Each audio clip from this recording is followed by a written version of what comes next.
मुंबई आमची मुंबई में साहित्य का उत्सव चल रहा है और महाराष्ट्र राज्य हिंदी साहित्य अकादमी का पुरस्कार वितरण समारोह जो हो तो रहा है सभागृह में, लेकिन डिजिटल मीडिया के माध्यम से हम आप सभी साहित्य प्रेमियों तक पहुंचा रहे हैं। और आमची मुंबई की बात राजेश विक्रांत सर से ज़्यादा अच्छी तरह से और कोई नहीं बोल सकता। नमस्कार सर। नमस्कार। बहुत बहुत स्वागत आपका और आपको पुरस्कार मिलने की बहुत बहुत बधाई। और मुंबई के प्रति आपका प्यार, खासकर आपके आमची मुंबई कॉलम से शुरू होकर उसके पुस्तक तक आने तक, तो मुंबई का इतिहास और मुंबई की बहुत सारी गूढ़ बातें जो बाहर नहीं आई थी वो आपने बताई हैं। तो कब शुरू किया मुंबई का इतिहास लिखना या मुंबई की गहराई तक पहुंचना? देखिए, मैं अमेठी से 1989 में मुंबई आया लिखने पढ़ने का शौक लेके, और मैं जिस इलाके में मेरा पहला ठिकाना था वो चर्च गेट था। और अगर आप ध्यान से देखें तो मुंबई का पूरा इतिहास, पूरी विरासत चर्च गेट इलाके के 2 किलोमीटर के रेडियस में फैली हुई है।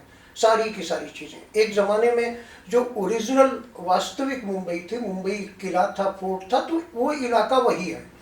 वहाँ रहते हुए मुंबई के प्रति मतलब मेरे मन में प्रेम जगा कि मैंने लिखना शुरू किया। और विसंगति देखिए कि मुंबई पे जो मेरा पहला लेख था 1994 में, 1993 23 फरवरी से मैंने दोपहर का सामना के लिए काम शुरू किया। 1994 में जो लेख था वो व्यंग लेख था।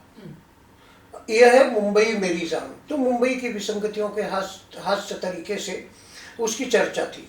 मेरा लेखन का, मैं आपको बता दूं, मूल स्वर व्यंग है। मेरी बुक बदतरस दोपहर का सामना में कॉलम था। फिर 2016-17 का अकादमी ने पुरस्कार भी दिया, आचार्य रामचंद्र शुक्ल व्यंग पुरस्कार। तो बात मुंबई की हो रही, वहाँ से मुझे एक चस्का लगा शहर को जानने का। वो एक पिक्चर है कि माया मेम साहब में एक डायलॉग है, इस शहर को देखो तो अफसाना है। उस तरह की चीज़ों से लिखना शुरू हुआ।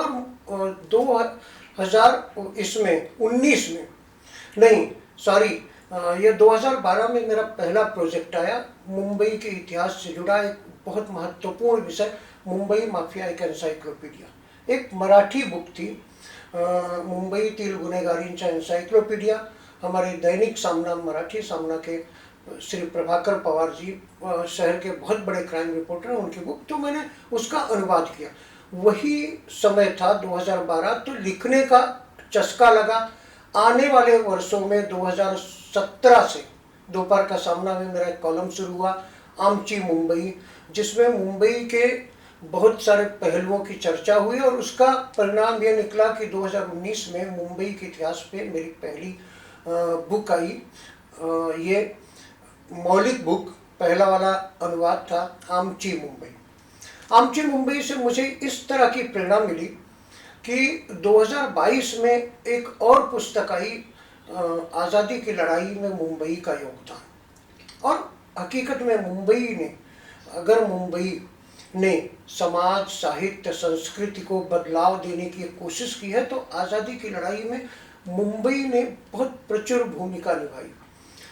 फिर 2024 में मेरी बुक आई, स्वातंत्र्य लढ्यातील मुंबईचे योगदान। वो हिंदी वाली बुक की अपेक्षा मराठी वाली बहुत ज़्यादा समृद्ध थी, बहुत ज़्यादा उर्वर थी। और अभी अभी मेरी बुक आई। हम आज महाराष्ट्र राज्य हिंदी साहित्य अकादमी के पुरस्कार वितरण समारोह के अवसर पर आपसे बात कर रहे हैं। और कल छत्रपति शिवाजी महाराज जयंती थी, और मेरे पुरस्कार में भी वही है, छत्रपति शिवाजी महाराज राष्ट्रीय एकता पुरस्कार। तो मैं ये बताना चाहूँगा कि मुंबई और हिंदी में अकादमी के बारे में मैंने लिखा कि किस ढंग से अकादमी कार्य करती है। मेरा तो कार्यक्षेत्र मुंबई है, मुझे गर्व है।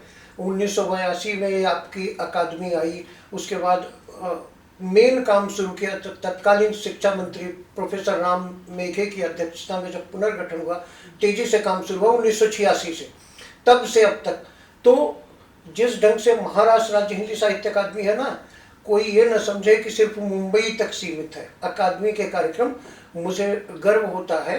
मैंने उसके बारे में विस्तार से अपनी पुस्तक में लिखा भी है, 8 पेज का एक लेख है कि महाराष्ट्र के सुदूर इलाकों में भी, इवन कि मुंबई कर होने की वजह से मैं एक पंचगनी के एक कार्यक्रम में मैंने हिस्सा लिया है, पुणे, औरंगाबाद, जालना वगैरह वगैरह। तो आज भी मुंबई के प्रति एक किसी बहुत बड़े इंसान ने, बहुत बड़े विद्वान ने कहा है, किसी शहर में आप 20 साल रह लो, दुनिया का कोई भी शहर आपको आकर्षित नहीं कर सकता। मैं दिल्ली गया हूँ पहले भी, जब ट्रांसपोर्टेशन के साधन नहीं थे, फिर मेट्रो का जाल बिछ गया। मैं कलकत्ता से संबंध रहा, मैं बेंगलोर में भी कुछ दिन रहा, लखनऊ में भी, लेकिन मुंबई जैसा शहर वो जो है कोई मेरे दिल को छू नहीं पाया। आपने देखा होगा कमला जी कि मुंबई कर अगर नौकरी करता है सामान्य दिनों में वो डांडी मार देगा, अवकाश कर देगा, लेकिन ये लीजेंडरी जो वर्क कल्चर है ना, वो अगर कोई भगवान न करे शहर पे विसंगति आ जाए, कोई तकलीफ आ जाए, उस दिन मुंबई कर जरूर निकलता है। ये जज्बा है, ये मुंबई कर का जो जज्बा है वो मुझे प्रेरित करता है। और अगर आप और शहरों में गई होंगी तो आपने ये चीज़ नहीं देखी होगी कि मुंबई कर जो है अनुशासन के प्रति कितना वो रहता है। आप बस स्टॉप पे खड़े हो जाइए, अगर 2 लोग खड़े हैं, तीसरे आप पहुंची हैं तो आपको खड़ा होना ही है। कोई खड़ा करने के लिए मैडम प्रेरित नहीं कर रहा, आप प्रेरित कर रहे हैं। और मुंबई की ये जो संस्कृति है, वो जो सभ्यता है, जो उसका इतिहास है, वो प्रेरित करता है। मेरी एक दूसरी बुक आ रही है, आमची मुंबई 2। पहला क्या था कि वो अखबारी लेखन था, वो अखबारी लेखन था, अखबार में लेखन की का एक फ्रेम होता है।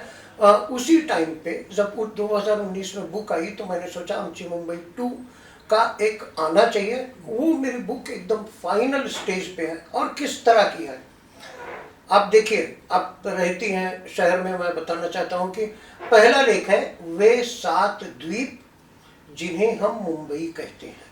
आम धारणा है, आप भी जानती हैं, सब परसेप्शन है 7 द्वीपों से बन के मुंबई बनी और रिक्लेम हुई लैंड वगैरह। लेकिन मेरी उस किताब का 6ठा लेख है, क्या मुंबई में सचमुच 7 द्वीप थे?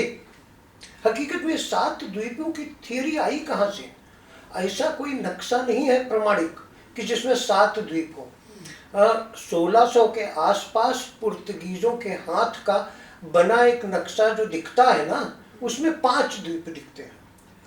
तो एक बहुत बड़ा, मैंने तो पढ़ा उनको, टिम राइडिंग को, उन्होंने शोध किया।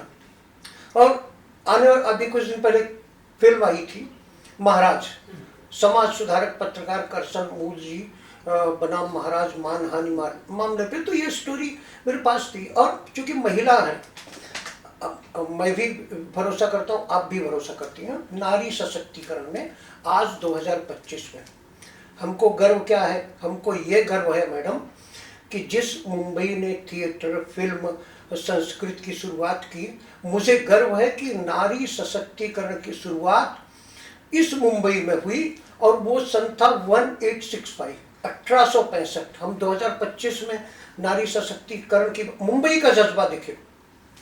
1865 में नवी बाई लूढ़ा।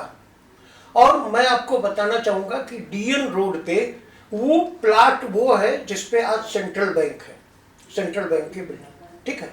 जब पहले मुंबई फोर्ट एक किला था, किले की दीवारें तोड़ी गई, ध्वस्त की गई, शहर को विस्तार की जरूरत पड़ी, तो वो प्लाट कट के उसकी नीलामी हुई। तो नवी बाई लूढ़ा के पति कल्याण जी लूढ़ा ने एक प्लाट खरीदा।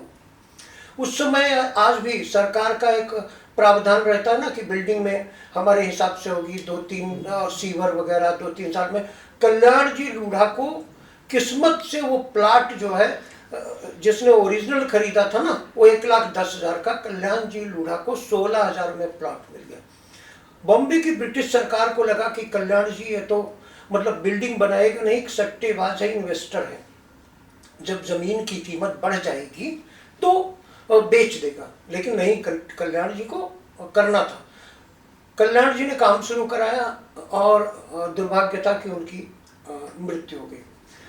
महिला नवी बाई लूढ़ा उनकी श्रीमती थी और बिल्कुल निरक्षर थी और अभी विधवा हुई थी। पहला मुकदमा उन्होंने लड़ा अपने परिवार से कि कल्याण जी ने जो संपत्ति बनाई है वो अचीव है।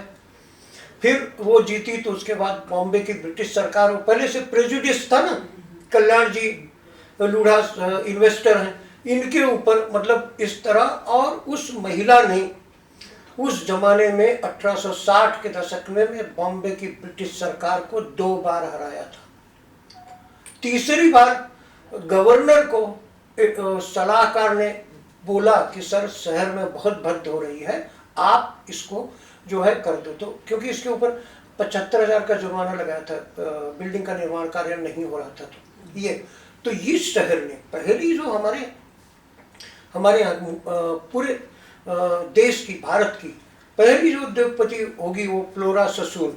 इस तरह की जो कहानियां हैं, इस तरह की चीजें हैं जो मुझे प्रेरित करती है। मुख्य है जज्बा, और इस शहर ने हमको मतलब ये हमारा सौभाग्य है कि महालक्ष्मी सिद्धि विनायक और महालक्ष्मी ये मुंबा देवी जो आता है, अगर आपको इस शहर से प्रेम है तो आपके ऊपर कृपा बरसेगी, और शहर को आप पॉजिटिव, मेरा लिखने का उद्देश्य क्या है, वो शहर को आप पॉजिटिव तरीके से आप दिखो, बस इतना। और अभी भी ये काम मेरा चालू है, और ये अकादमी के बारे में मैं बहुत गदगद हूँ कि इस तरह के कामों को प्रोत्साहित कर रही है, और बस करती रहे, यही हम चाहते हैं, ये सिलसिला आगे बढ़ता रहे। बिल्कुल राजेश विक्रांत जी, किसी शहर से प्यार करना, खासकर मुंबई कर होना क्या होता है, ये आपने अपने लेखन से बताया, और किसी शहर से प्यार किस तरह उस किसी को लेखन की तरफ बढ़ाता है, एक पत्रकार को, और कितनी रिसर्च करवाता है, ये है इस शहर का जज्बा। बहुत अच्छा लगा आपसे मिलकर, और हमें पूरा भरोसा है कि आने वाले दिनों में मुंबई की और गहराइयाँ आपके माध्यम से हमें जानने को मिलेगी। Thank you so much. धन्यवाद।